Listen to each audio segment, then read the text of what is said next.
Galina sprang upright. Her heart was pounding so hard, she felt as if she could hear it throughout the room. Behind the wood, the machine was screaming. Sparks must have been flying into the hallway, lighting up the walls, blackening the air. But no one came out. No one opened the door. No one dared. She shouted at him to leave. He roared back that he was going to come in and that they were finally going to talk. Then the sound of the grinder stopped. A few seconds of silence. And then the first blow. A shock so violent that the walls shook. Then a second, then a third. It was no longer a siege, it was an assault. The door began to bend inward. The plaster from the frame was crumbling into dust. The piece of furniture she had pushed across the door slid back a few centimeters with a creak. Then, a hinge gave way. The door sagged, opening a narrow gap. Through this gap, Galina saw his red, wild eyes, filled with raw rage. Then the crowbar slipped into the opening. He was using it as a lever, tearing at the wood. He was trying to rip out what was left. She grabbed the frying pan. Her hands were ice cold, but at that moment, her fear changed in nature. It no longer paralyzed her. It burned. It became anger. A vast, calm, almost pure anger. This man was not going to take her house. He was not going to erase her life. He was not going to make her die like a hunted animal. She ordered Jorik to go into the back room.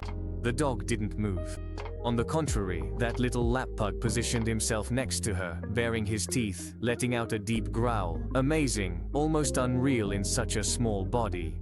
Then Pachka's hand reached through the opening. Dirty, tattooed, frantic, searching for a grip to push the furniture away.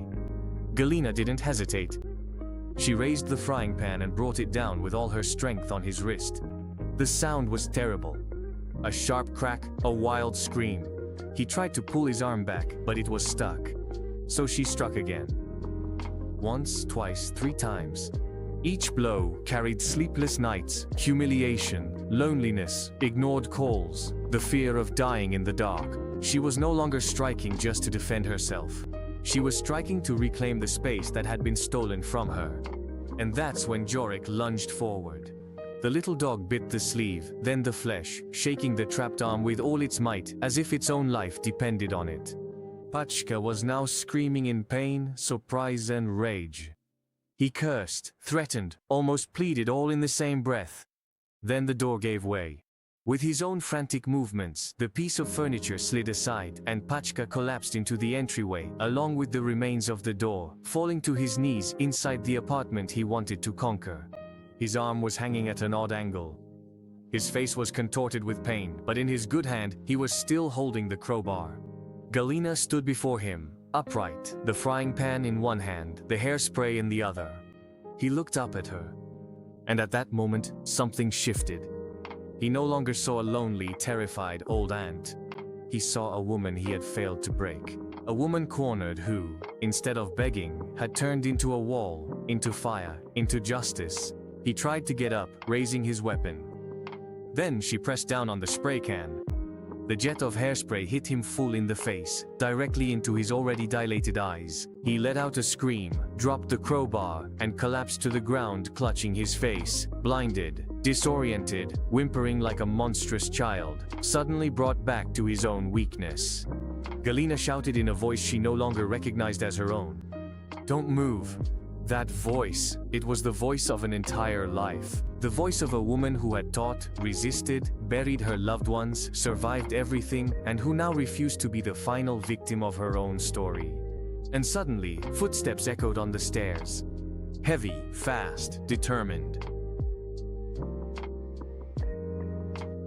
Men in uniform burst through the shattered opening. Law enforcement, helmets, vests, a curt command. The old professor from upstairs, the one everyone thought was too discreet to act, had finally called. He could no longer stand the racket, nor for that matter, the collective silence of the others. Pachka was restrained, handcuffed, taken away, his wrist broken, his eyes burning, his rage finally stopped.